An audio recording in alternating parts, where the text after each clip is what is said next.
Are you feeling lost in a sea of must reads and, oh my goodness, everyone is talking about this book, you have to read it? Today, we're going to cut through all of the noise to help you find your next book, one that is perfect for you. Listener discretion is advised. This podcast contains mature content intended for adult audiences only. Hey, I'm your host, Alicia, and I'm so excited that you're here today. If you are watching the video, which you can watch it on Spotify as well as on YouTube, you will see behind me that my bookshelves are overflowing. I have a lot of books and I'm constantly having to move them around, move some to my room bookshelf, and all of that. And it can get really frustrating and overwhelming. And then trying to decide what to read next can feel even more daunting. So today I want to share some of my absolute favorite ways to decide on what I'm going to read next. I do want to caveat this that I am a mood reader. So I do not tend to go off of a TBR. If I do have a TBR, I need a lot of books and options on that TBR in order for it to work. So I might have a list of maybe 20 to 30 books that I plan on maybe reading next. And then I can break that down and decide, all right, what book am I in the mood for? So caveating all of this with I'm a mood reader. So these things work for me. I know that for people who are TBR readers, you might not even need this type of tips, but they're here if you need them. I want to start by telling you a little story. At the beginning of 2025, I was feeling really frustrated with my TBR. I use StoryGraph, and we'll talk about StoryGraph later in the season, but I use StoryGraph as my book tracker, and I was having a really hard time searching my TBR for the things that I wanted to read because I started adding to that TBR back in 2020. And if you've heard my story before, you know I was not at all reading diversely in 2020.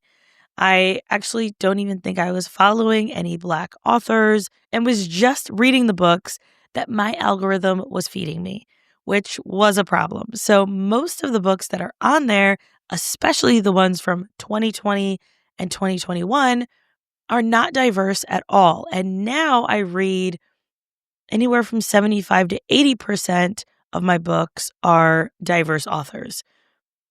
So this was really important for me that I would just had books on there that I was never going to read, or authors that I just wasn't really feeling, or their style of writing just wasn't what I wanted or was looking for anymore. So it felt really weird to have all of those books on my TBR. So at the beginning of 2025, I deleted my TBR, which I know you're like, wait a minute, you deleted the entire TBR. Yes, I did.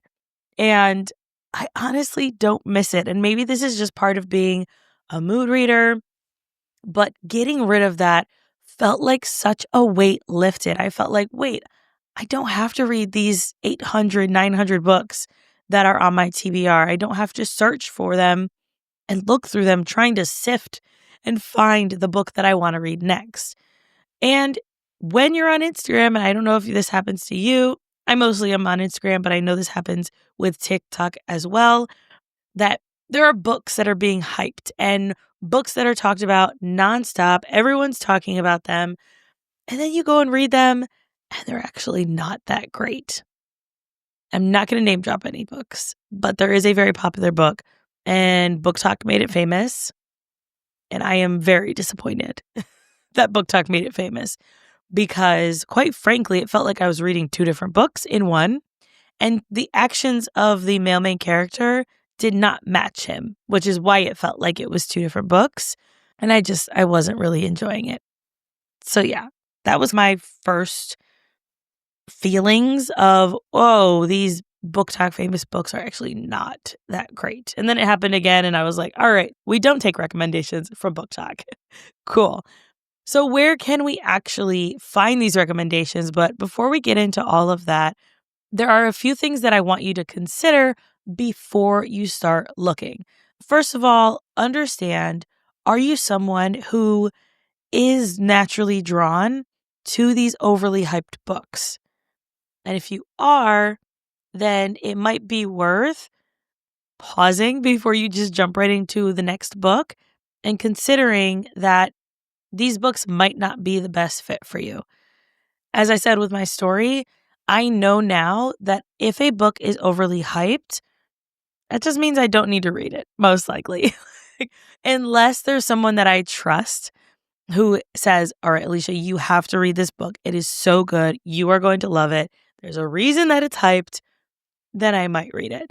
But for the most part, if it's just everybody's talking about the book, it's likely I'm probably not going to read it. And I think for most of those books where it was an issue, I think that my expectation was really high because everyone was talking about it, that when I got into it, I was like, this actually isn't that great. There are 50 other books I could mention off the top of my head that would be better than this. Another thing I want you to consider is, are you a DNFer? Which I don't know if that's the right way to say that, but whatever, we're going to go with it. Are you someone who DNFs books or marks them as did not finish? I really, really struggled with this because I am someone where, like, if I start a movie and it's not a great movie, I will finish it. If I start a book and it's not a great book, I will finish it. I need to know what happens at the end. And so this year, one of my goals was to DNF a lot more books instead of pushing through them and making myself read them when I actually didn't even want to read them. So consider that as you are looking through the books that are really popular or the books that you're considering reading next. Life is absolutely too short, and your TBR is probably too long to force yourself to read a book that you are not enjoying. While we're on this topic of DNFing books, when you decide to DNF a book, I want you to also think, am I DNFing this book because it's not my lived experience or I can't relate to the characters? Or is it that you just really do not enjoy the book and it's just not for you and you're going to go find another person who maybe has the same representation but a different book or a different trope or whatever to enjoy that book? That is something that I just want us to consider as we're going through DNFing this. Now, another thing that I want you to think about before you're getting into trying to find books that are going to work for you or books that are going to be your next read, I want you to understand what your unique reading preferences are. That does not mean genre. Yes, that can factor into it. So I read a lot of romance and sci-fi, some paranormal fantasy, but mostly romance, contemporary romance, and sci-fi romance. And so from there, I know, all right, I'm most likely going to pick one of those two genres typically. And then what kind of mood am I in? So here's a quick checklist for you of 5 key questions to ask yourself when you're looking for your next book. 1, what kind of mood are you in? So what kind of experience are you trying to create? Do you want something that is dark? Do you want something funny, adventurous, cozy vibes? What are you looking for? The second thing to look at is the pace. Are you looking for something fast-paced, medium-paced, or slow-paced? This is something that I love about StoryGraph is it shows me what kinds of books I tend to read. So I know that I tend to read fast-paced books. Okay, cool. Let me go find a fast-paced book, something that has a pace that I'm going to enjoy and that's going to work best for me. Next, looking at those themes of the book.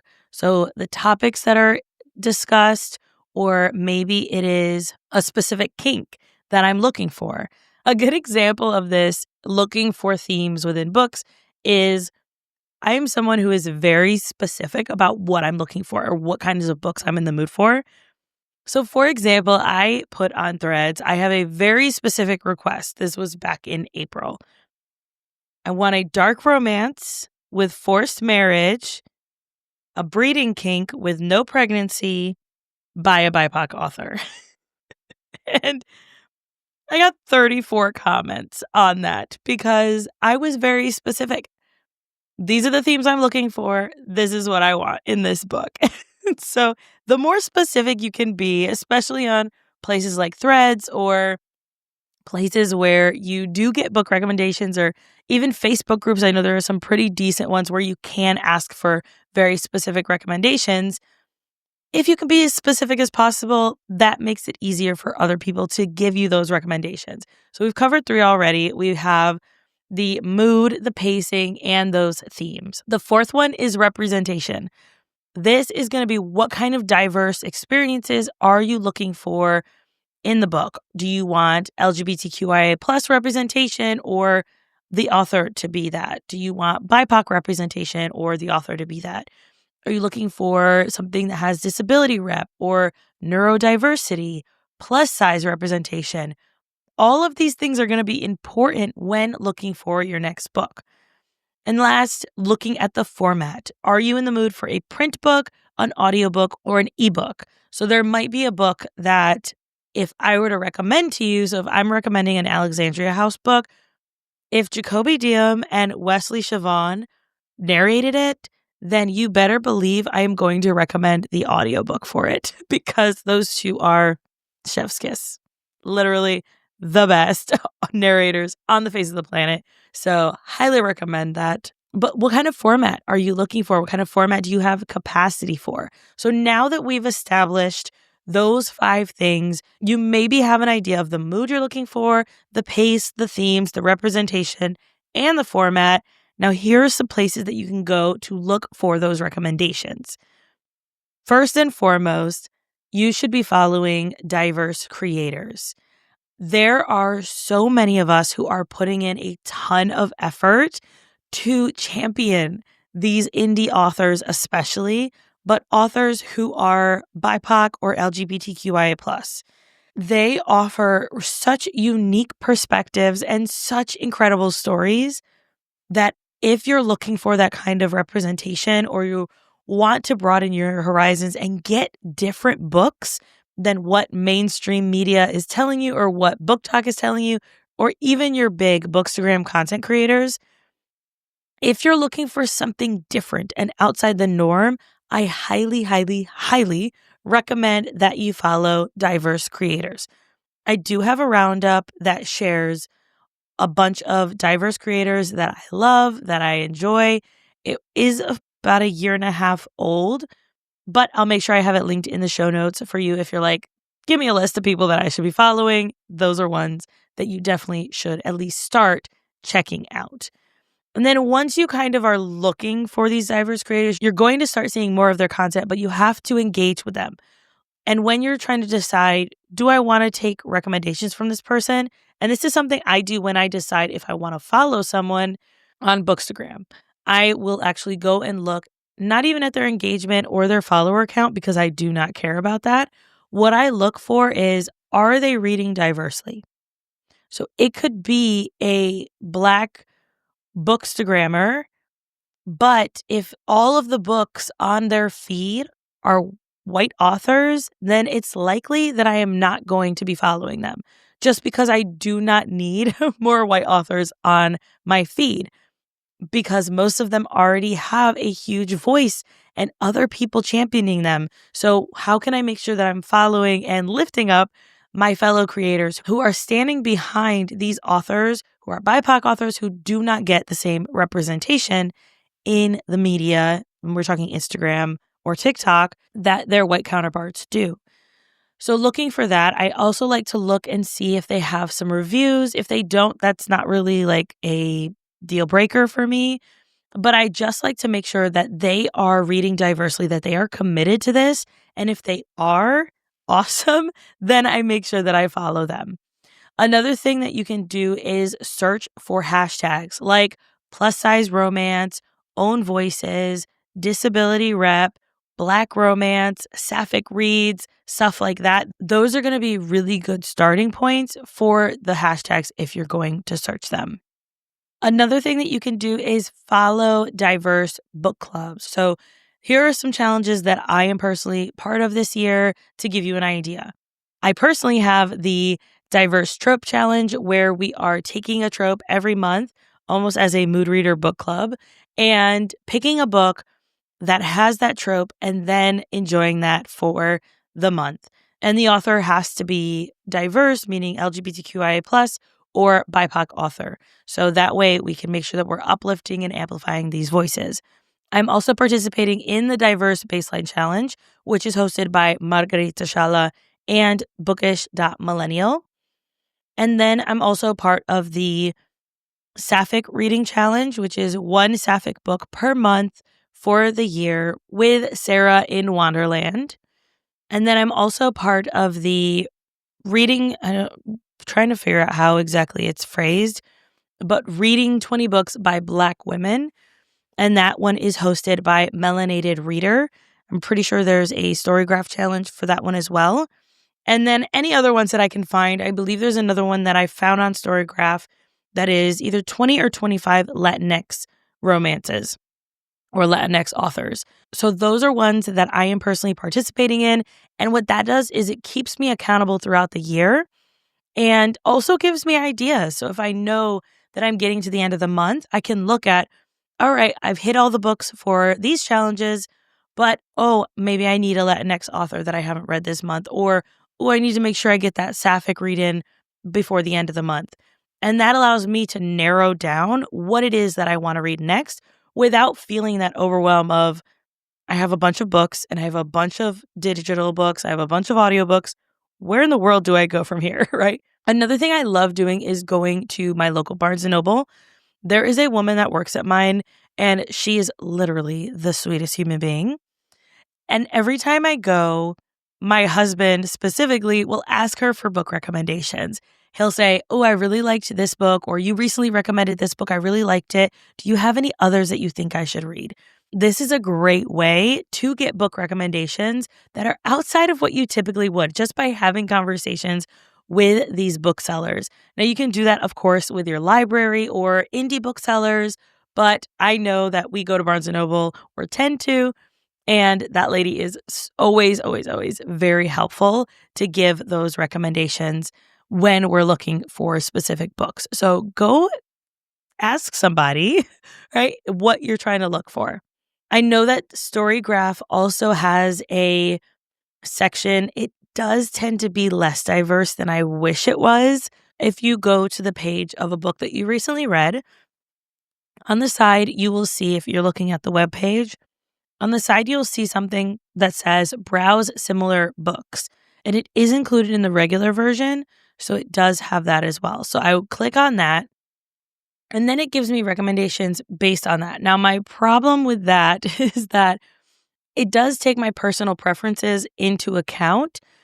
And just looking at it right now, because I'm glancing at it, like I'm seeing a lot of white authors that I'm not necessarily looking for, even though the book that I am looking at initially is a Black romance. So I changed it to the not preference reads, so not based on my own preferences. And it's still not much different. So that is one where I wish that they were maybe a little different and it would take in that representation account, because if I'm reading a Black romance and I want more like that or more with that vibe, then I'm most likely looking for Black romances with that vibe, not necessarily a lot of white authors. But again, this just goes to the fact that a lot of white authors tend to get pushed a lot more, or these are books that have a lot more ratings or reviews, and so they're going to show up higher. But there are people who do, if you like this book, check out this book, follow those people, check them out, see what they've got, and see what kind of recommendations they are giving. So those are just some of my favorite ways to find the next book that I'm going to be reading. And usually it works really well for me. My all-time favorite to do is to just reach out, whether it's on Threads or in my stories, and say, this is what I'm looking for. Does anyone have any recommendations? And typically I will get some really great recommendations back. I just posted one today where I said, hey, I am looking for more books with this cheating trope, because I've read a few Black romances recently that I just am obsessed with, and they have the cheating trope. So do I like cheating now, apparently? I guess I do. So that's been really fun to get those recommendations back and to be able to build my TBR based on that information, or just say, okay, this is what I'm reading next based on that information. All right, I hope this was helpful. I would love it if you would send me a DM. And You can find me at We Read Smut on Instagram. If you are looking for a specific book or you're looking for a recommendation, I have people in my DMs asking me for recommendations a lot, and I read a lot of books. So I'm more than happy to share any recommendations that I have if you're looking for some more diverse reads or you're looking for a specific trope. All right. I hope you have a great rest of your day, and I hope that your next read ends up being one of your favorite.